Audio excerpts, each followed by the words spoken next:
Good evening, everyone. Pretty sure that we are live everywhere. And I just want to make sure that we have no technical issues. Let me just get in touch with one of our tech people. And then we will go ahead and get started.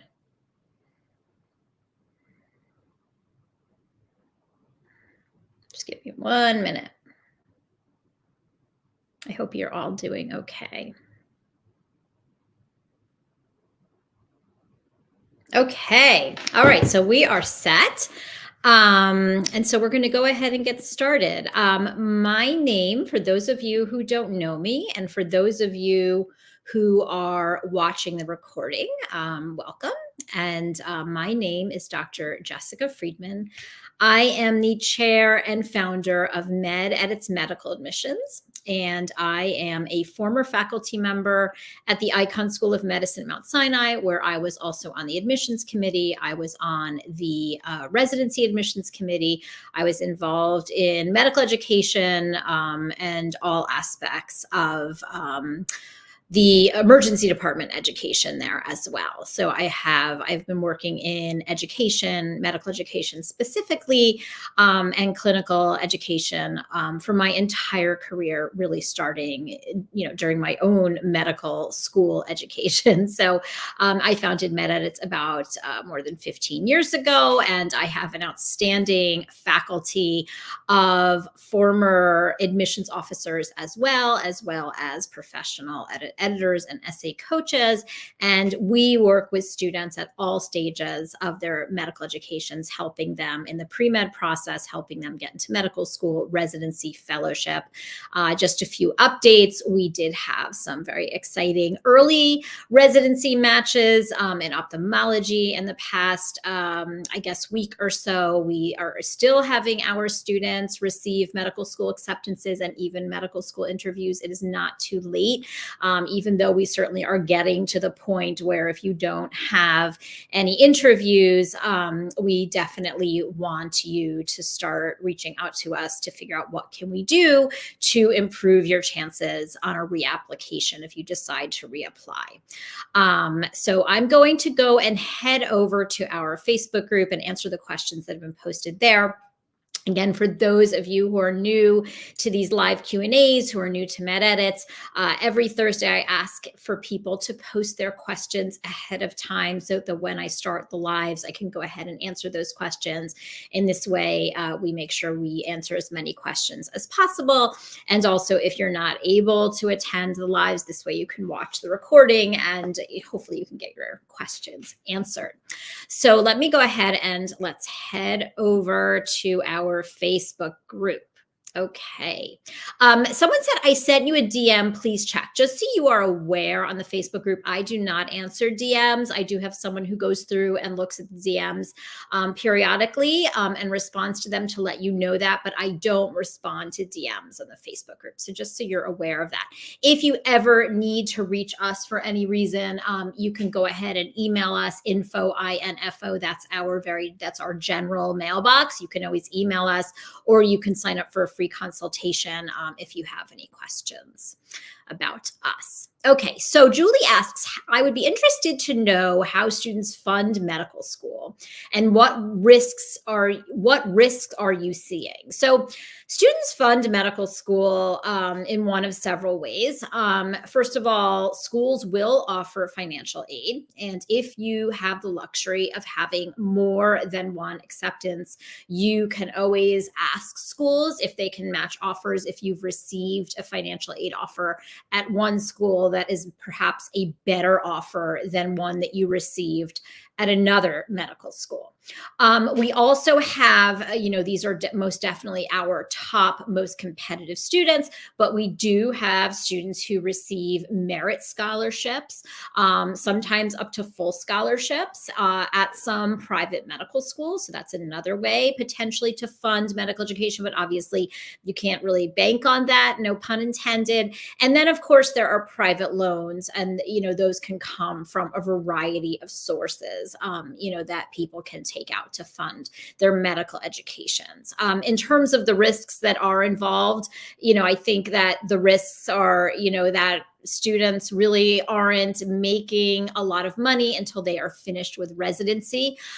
So obviously paying back those medical school loans can sometimes be quite difficult and can sometimes take a long time. I can tell you that I have worked with more than one colleague who was celebrating in their 50s, having paid off their medical school loans. So it certainly, can take a while to pay those off.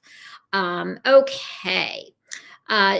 Julie asks, if a student is getting off a wait list of a school now, does that mean someone turned down an acceptance there and that there's an extra seat? I thought waitlist movement doesn't happen until after March or April.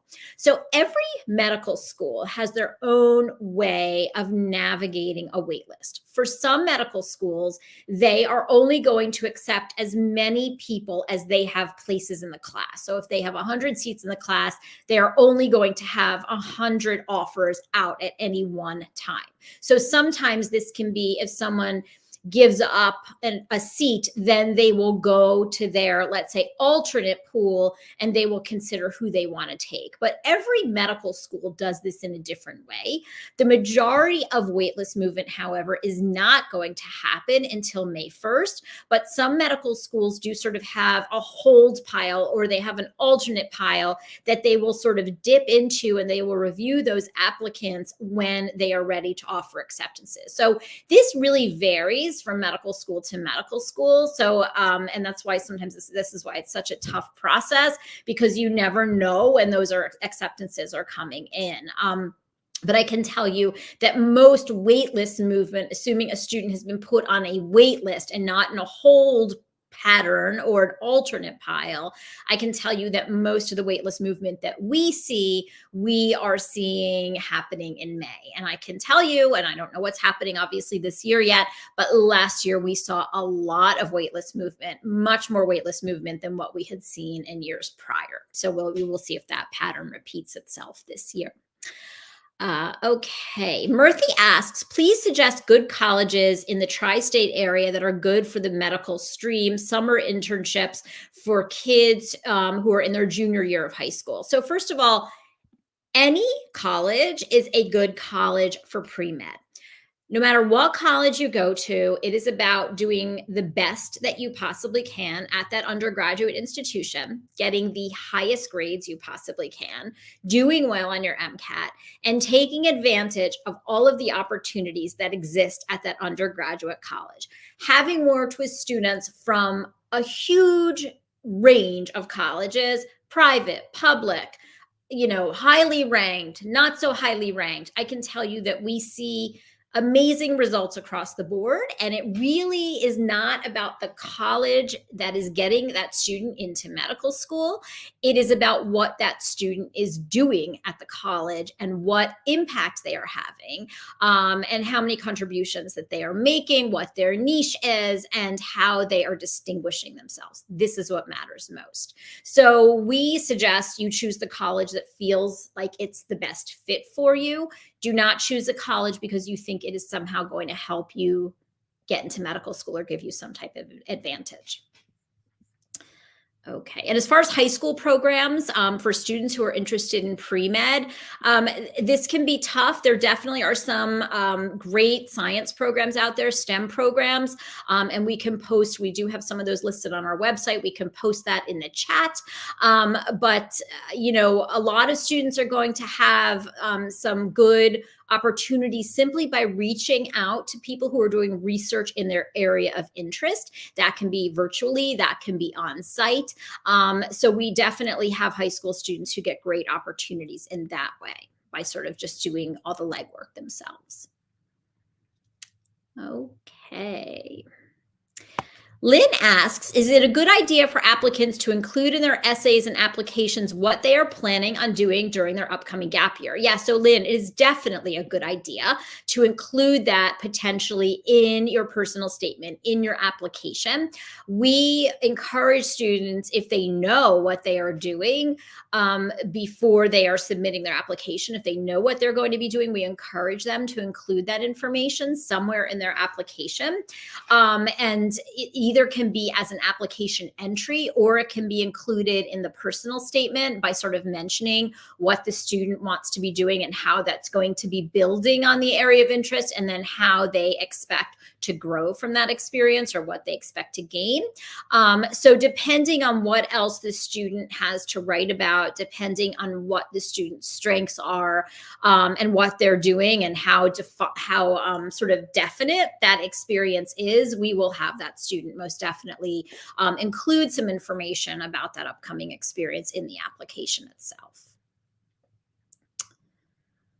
Okay, Shirley asks, my daughter is taking EMT courses now. She's not certified yet, and her school allows her to do a ride along in the school ambulance every Wednesday for a 12-hour shift. That's great. Is this considered volunteer or clinical hours? So it really depends. I mean, assuming it's just a ride along, I would not consider that clinical hands-on time necessarily. But again, this is going to be lumped into her experience as an EMT, which is going to be included as a single description in her medical school application. So, at that point, by the time she actually gets to the point of applying to medical school and writing about that experience, she's going to have so much more to say about it than just about the shadowing that she's done, the ride along. Most people know that training as an EMT includes some ride along time. So I would let her get a little bit deeper into that experience.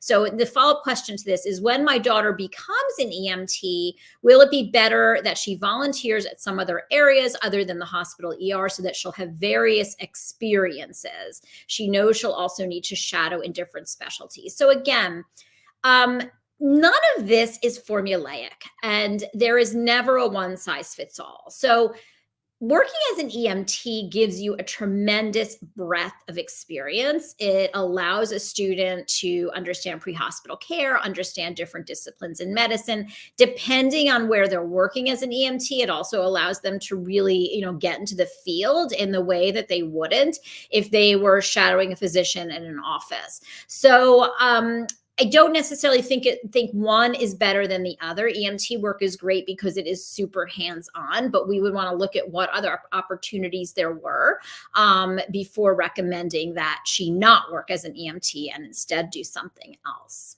So it isn't as if there's one thing that's better.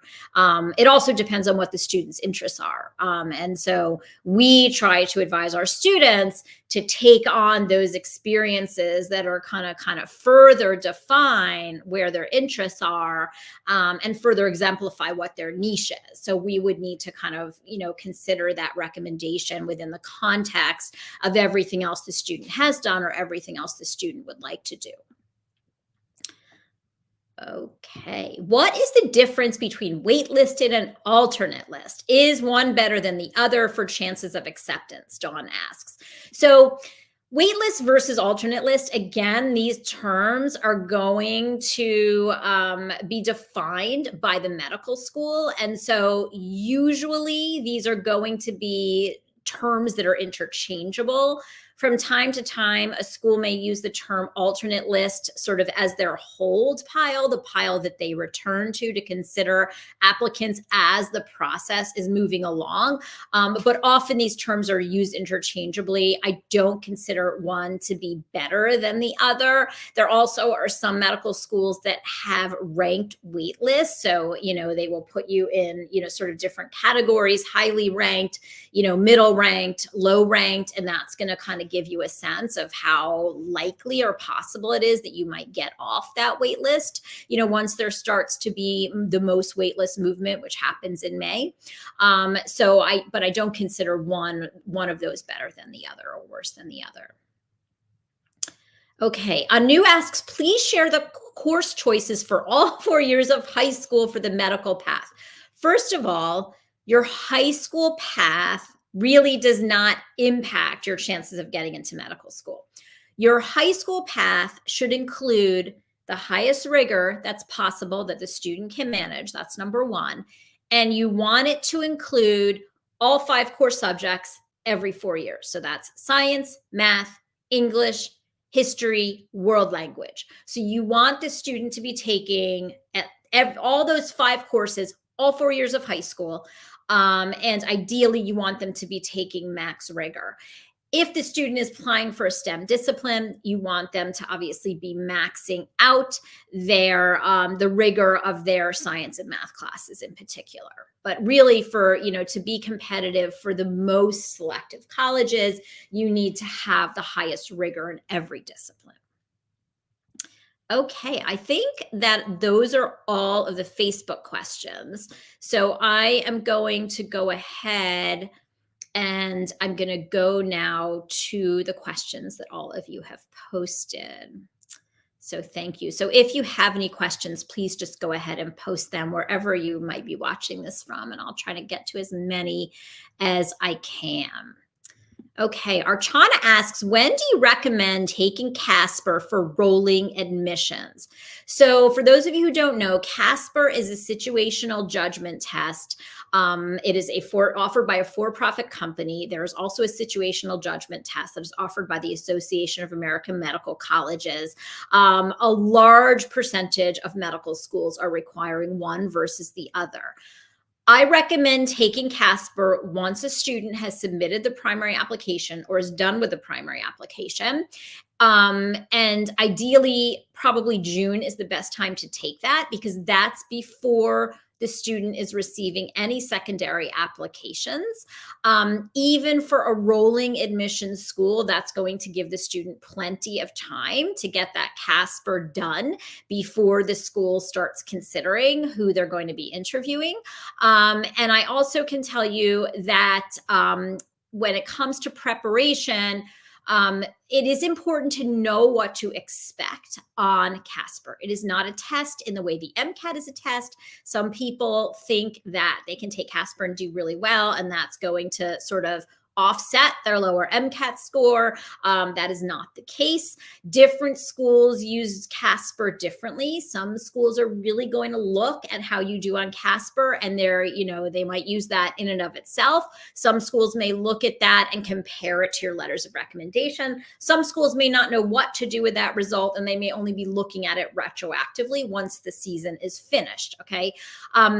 Last year, we created a Casper course for our students that included a mock Casper session with a faculty member, and our students did very, very well on Casper last year as a result of that preparation. It was not intense preparation. It was focused and it was efficient, and it really gave students a framework through which to understand Casper and how to approach Casper so that once they actually sat for the test, I don't even like calling it a test, but once they sat for the experience, they felt very well prepared and they did very, very well. How does medical admissions groups generally look at 19 to 20-year-old candidates for med school? So a 19 to 20-year-old candidate at this point is going to be on the younger side, right? For a medical school applicant, with more and more students every year taking gap years. I read that at Emory, for example, only 10% of their students are not taking at least one gap year. So certainly more and more students are taking gap years, in part just because it takes so much time to get all of the experiences, all of the courses, the MCAT prep, everything done in order to apply to medical school. But certainly, if your student is 19 or 20 and they have done everything that they need to do to be a competitive medical school applicant, and they show that they are mature and they know what they're getting themselves into, there's no reason that they can't be competitive for medical school. I mean, in many ways, this is like, interviewing a high school student for a BSMD program. And when those students are interviewed, the admissions officers are looking for the same qualities. They're really looking for that maturity. They're looking for that focus. Does the student really know that they want to be a doctor? And can they convince me that they know what it means to practice medicine? I can tell you we definitely work with traditional students, not usually as young as 19 or 20, but we do work with traditional students who are finishing up junior year. And they're super organized, and they're, very, very driven during their undergraduate years to get everything done in 3 years to be able to apply after their junior year. And they do very well in the process. So, again, there's no one way to do this. There are many, many different ways to get the same end result. So it's a matter of figuring out what the best way is for your student. Okay, so a little nice follow-up question here from Carolyn. Would love to hear your opinion on gap year. Most things I read now and when speaking with other families, it's the assumption you're at a disadvantage applying directly from undergrad. Great follow-up question. So again, you're not necessarily at a disadvantage. If you have gone through undergrad and you have done a great job and you have done really well academically, you have a great MCAT score, you have some really outstanding experiences, you can be successful. Obviously a student who is applying at the end of junior year of college is not going to be expected to have the same amount of experience as the student who's applying after 2 gap years. One of our most successful students this year is someone who has applied traditionally. This was an exceptional student who has done phenomenally well as an undergraduate, got a phenomenal MCAT score, and has done incredibly well in the process. So, again, it isn't that you're at an advantage or a disadvantage if you apply with or without a gap year. It's about when are you going to be the strongest applicant? And so that's how we really assess this. And also, how do you want to spend your time? For some students, there may really be something that they are just dying to do. And they figure, once I start medical school and, then I'm doing residency, and this is sort of the one time in my life where I can sort of explore this interest without, before I kind of get on, the path of my medical education and training. So it also depends on what your personal goals are too.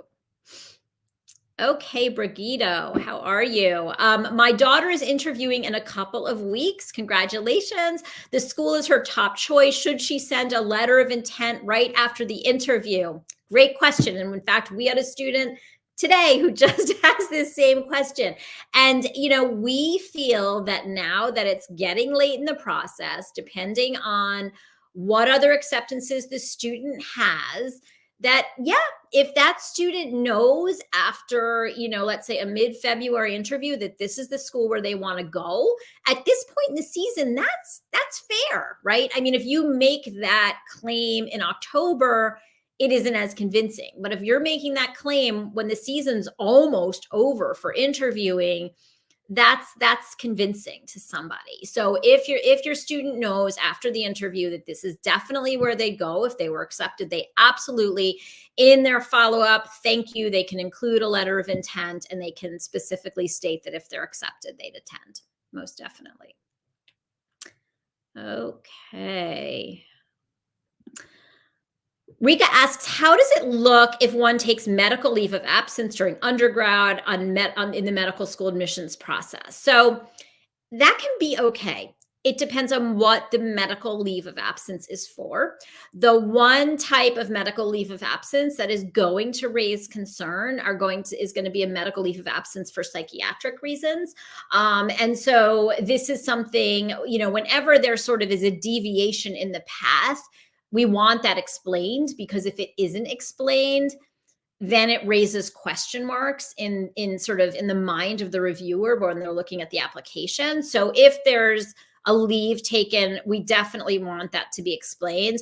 And if this is a medical problem, not a medical problem related to psychiatric illness, it's very possible that that's something that was motivating to the student in some way and helped them to understand more what their goals were and why they want to do this. So that can actually end up potentially being a great part of that student's story and narrative when they're writing their application material. So that's something we would definitely want to explore. We would obviously want to know more details if we were to work with you, what exactly the issues were, why they're taking a leave of absence. But yeah, it wouldn't necessarily hurt the applicant at all. Things happen. And again, it can, give them some experiences that are actually quite distinguishing. Okay. For BSMD, what is the minimum SAT score and GPA needed to get in? We are from Texas and open to anywhere. Okay. So first of all, there's no absolute minimum score. In terms of GPA is going to be viewed within the context of your high school. There are many, many high schools, maybe you've been reading about this, about how, GPA is something that college admissions officers are not relying on as much because there's so much grade inflation at so many high schools. And they are, in fact, there are some schools of thought that are saying that actually standardized testing is more important than GPA because it's something absolute. So I would say a minimum SAT score is going to be a 1500. Higher is better.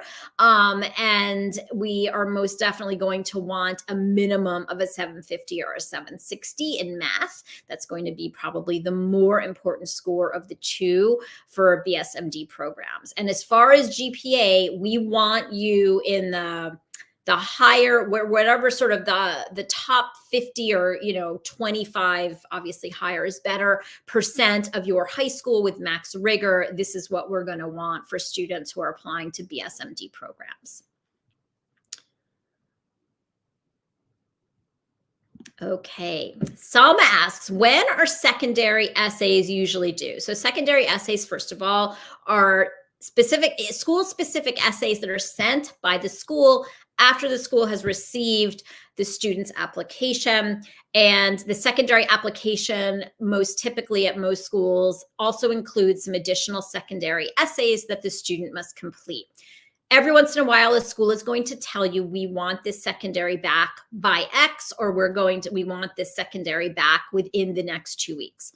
So if they give you a definitive deadline, which is not the majority of schools, but if they do, you definitely want to follow those instructions. Otherwise, we ideally want students to be completing all of their secondary essays by the middle of August and at the latest by Labor Day. So when people tell you that you have to submit all of your secondaries within a week of receiving them, please don't follow this advice. You will end up submitting really bad secondary essays, and the medical schools are not interpreting, sort of when you've sent the secondary essays, or not that they're not interpreting that as sort of your interest in the school. Oh my goodness, this person, took 3 weeks to send their secondary in. They're not interested in us. They're not doing that. So I've gotten some questions about that lately. So that rumor is circulating. So ideally, they should all be done by mid-August, at the latest by Labor Day. Once you start sending in your secondary essays, completing your applications after Labor Day, it's going to be unlikely that that application is going to convert to an interview. Okay. Shirley says, I meant when my daughter starts working as a certified EMT after this semester, she'll need to volunteer too. Would it be better for her to volunteer in some other area like tutor? Oh, I understand, like tutoring kids or a hospice other than hospital ER. I understand. Yes. So Shirley, if you have a student who is working in one arena, so EMT, right? EMTs are working in the field. They're bringing patients to the emergency department. You don't need to double down on that experience by then also volunteering in the emergency department. I would most definitely recommend volunteering then in a different setting. And it should be a setting that is going to offer your students something in terms of, are they learning something different? Are they meeting different people? Is it going to be enriching to them? So whether that is hospice work, whether that is tutoring kids, it doesn't matter. It should be something that interests them, but it does not need to be in the ER. I would not want it to be in the ER. They're going to have enough exposure to that. Okay. What are some important elements that med schools value in applicants besides grades? So there is a whole list by the AAMC, the Association of American Medical Colleges. We call these the core competencies. We have an article on that on our website. We can try and post that in the chat today. Otherwise, I can post it later in the Facebook group. It would take me a long time to go over what all those qualities and characteristics are that medical schools are looking for in applicants. But you can imagine it's about, it encompasses so many different things, from work ethic to reliability to being a good team member to being empathetic. There are just so many different qualities and characteristics that they're considering. We discourage students from sort of going through their application and making sure, okay, check, I've demonstrated that one, because they're getting this idea of what qualities and characteristics the student is demonstrating, not only based on the student's written application and what they've put forward, but they're getting a sense of this from the letters of recommendation that are written on the student's behalf.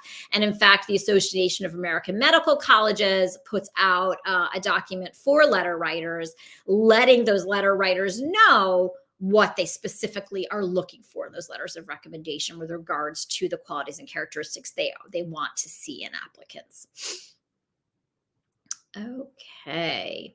For BSMD, is there any difference if it makes between an IB or AP in high school? Again, this is about the norm for your high school in terms of what is the most rigorous for your individual high school.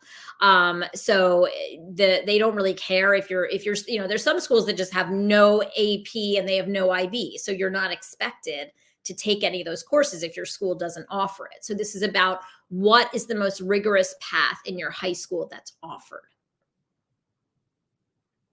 Okay. May I know which college is good for pre-med? Augusta University, in Georgia, North Carolina State University, South Columbia University, South Carolina. So, Malika, I went over this question earlier. So if you want to watch the recording, any med school is a great med school for being pre-med. I mean, any college is a great college for being pre-med. These are all of these schools you're talking about are large universities. I don't know Augusta as well. That may not be as big. I'm not really sure.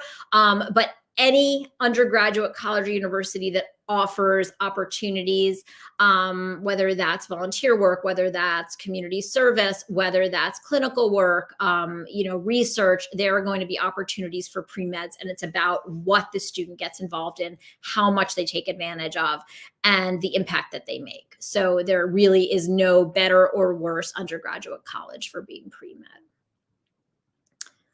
Okay. How would medical schools, I think it's how would medical schools view shadowing / internships out of the United States, outside the United States? Would this be helpful? So generally speaking, unless you are involved in something outside the United States where you are genuinely making an impact, or you have demonstrated an interest in this country, or that country is somehow related to your background or your family heritage, we do not recommend going abroad for clinical experiences, especially if those experiences are what we call pay to play, where you are paying somebody a fee to basically go on some type of voluntourism.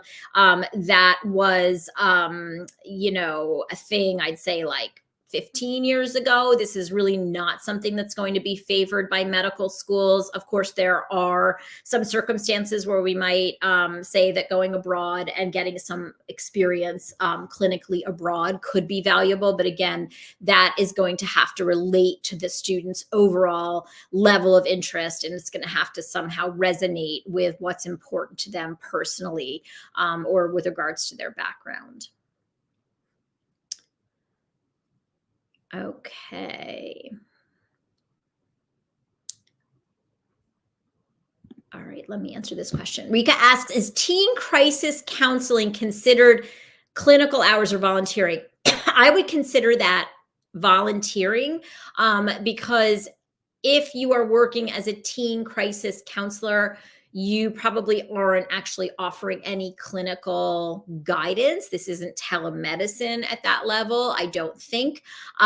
So I would consider this volunteering. Still very, very valuable though, and something that, I would definitely recommend that students get involved with if they have the opportunity. Do BSMD programs apply through the Common App or AMCAS? They apply through the Common App, and the medical schools are going to have a separate application, or there's going to be a separate part of the application. Okay, I think there were a couple. Okay, so what year of high school should students start shadowing a physician and or volunteering at a hospital? For a student who wants to go to college and be a pre-med, they don't have to do anything in high school that is related to medicine, because everything that you're doing as a pre-med to get into medical school starts as an undergraduate. I can tell you that applying for STEM majors in college, that those are some of the most competitive majors to apply to college for. So sometimes a student actually might be better off, even if they know they want to be pre-med, they might be better off pursuing a different discipline as a high school student. Now, if you, however, want to apply to BSMD programs, then you certainly want to be showing that interest in medicine very early on in high school. And I would recommend, volunteering in hospitals, shadowing, doing something to sort of illustrate that interest as early as the summer after the freshman year of high school. Okay. Malika asks, I think I answered this question, Malika, but any state colleges are good for pre-med. All state colleges are great for pre-med.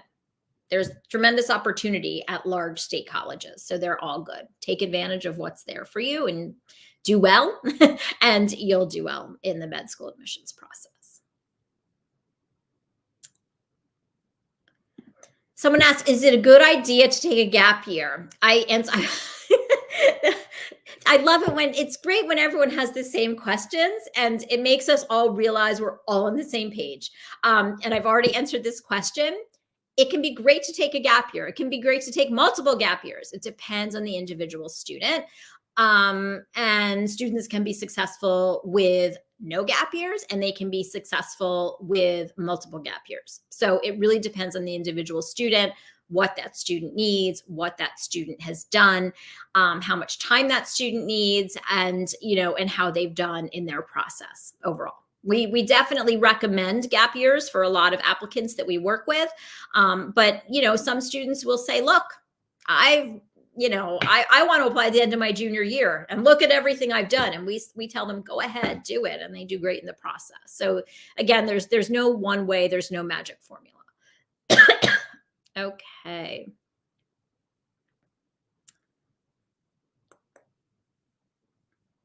Okay. Are summer research courses with university credit available for high school for BSMD application? Yeah, there definitely are going to be colleges that offer college courses for credit. I know Tufts has some, your local university has some. There are a lot of undergraduate colleges that offer courses for credit. We recommend taking those over sort of like fun courses that you're taking, but they don't offer any college credit. But again, it's also possible that we would rather have a student do hands-on research, rather than a research course, so to speak, where they're getting credit, just because that, it's, when a student sort of is in the classroom all year long during the academic year, it sometimes is much better to get some real hands-on experience during the summer. Is a double major good? Doesn't matter. Medical school admissions committees are looking at the courses that you've taken. They're looking at what your intellectual interests are and whether or not you've taken enough classes to earn a double major, which is becoming more and more common. Certainly a major with a minor, 2 minors, 3 minors. That isn't really what matters. What matters is, what are your interests? How have you pursued those interests? And how have you demonstrated those interests?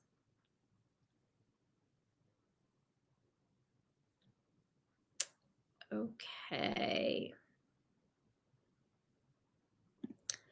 All right. This is a big question. Can you briefly explain the timeline for MD applications, verification process, ideal date to have your MCAT score? So, two ways to do this. Applications open in early May. AMCAS, which is the allopathic application system, is available to be submitted at the end of May. We ideally want all students submitting their application at the end of May. If you are comfortable submitting your application without your MCAT score, you can take it as late as June. It's not going to delay your process as long as everything else is done in a timely fashion.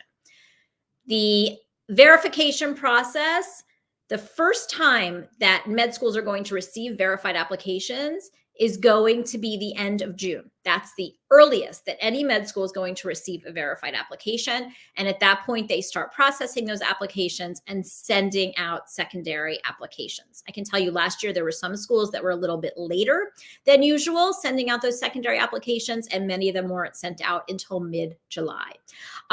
So if you ideally want to be knowing your MCAT score when you submit your application at the end of May, then we would recommend that you take it by April. Okay. So that would be the latest.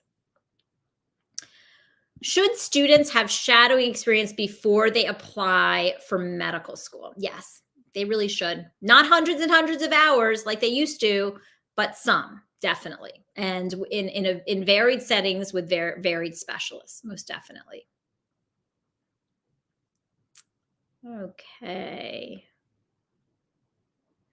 What is the average MCAT score for DO programs? Osteopathic med schools are not as good about compiling their data. So the average MCAT score, for example, for allopathic medical school matriculants is a 511.9. The osteopathic information, you kind of have to dig for it, and it isn't compiled in the same way annually. I think it's probably around a 506. But that might not be absolutely accurate, but it's about that. Would working in a pediatric medical practice be a good gap year choice if you're interested in pediatrics? Absolutely. This would be a great way to spend your time. You're getting hands-on clinical experience. You are helping to define what your real interest is, what your niche is. It doesn't mean you can't change your mind once you get to medical school and you get exposure to other specialties in medicine. That's perfectly fine. But if at the time of the application, you're saying, I'm really interested in pediatrics and look at all this evidence I have, and one of those pieces of evidence is that you're working in a pediatric medical practice during your gap year, that's fantastic. Absolutely. So besides shadowing, what else is required? If you are interested in going to allopathic medical schools, meaning MD granting schools, we say that research is required. Ideally, you also want to have some clinical exposure and clinical work. And you also most definitely want to have some type of community service or volunteer work. And sometimes these different experiences can satisfy two different requirements. Your clinical work might also be volunteer work. So it isn't like everything sort of has to be, very neatly tied up into like its categories. Sometimes the categories are going to overlap, but those are going to be your three major categories of what we want you to have in your experience profile when you're applying to medical school. Okay, I think those are all the questions. Let me see. Research or volunteering in summer after high school is counted in medical school application process. Yes, so technically anything that you do in the summer counts towards the next year. So if you are doing something this summer after 12th grade, that technically happened your freshman year of college. So yeah, and that's important, especially if somebody's interested in applying at the end of junior year. What they do that summer can definitely end up on the application and can be influential, most definitely. So I think I answered all of your questions. It was great to see everybody tonight. Again, for those of you who tuned in late, my name is Dr. Jessica Friedman. I am the chair and founder of MedEdits Medical Admissions. I will be here every Thursday night answering your questions live. If there is a time that you feel this might, it might be a better time or day, let us know. Post in the Facebook group. I do look at the Facebook group every single day. So please post your questions, comments. We'd really like to create some dialogue there. If you're interested in working with us this year, please sign up for a free 15-minute consultation to learn more about us, because we are most definitely starting to actively work with our students who are applying in 2024. If you are a student who is applying this year and does not yet have any interviews or acceptances, you want to be reaching out to us in the next few weeks, so we can start to really look at that application in the event that you need to reapply. And it's possible that we may recommend that you wait a little bit to reapply, depending on what you have to do to improve your candidacy to be more competitive. Or it could just be something simple that we can recommend that you need to do, and you can just go ahead and just reapply right away. So thank you all for being here tonight. It's been a pleasure. I hope to see you next week as well. Have a terrific weekend and have a great Thursday night. Bye-bye.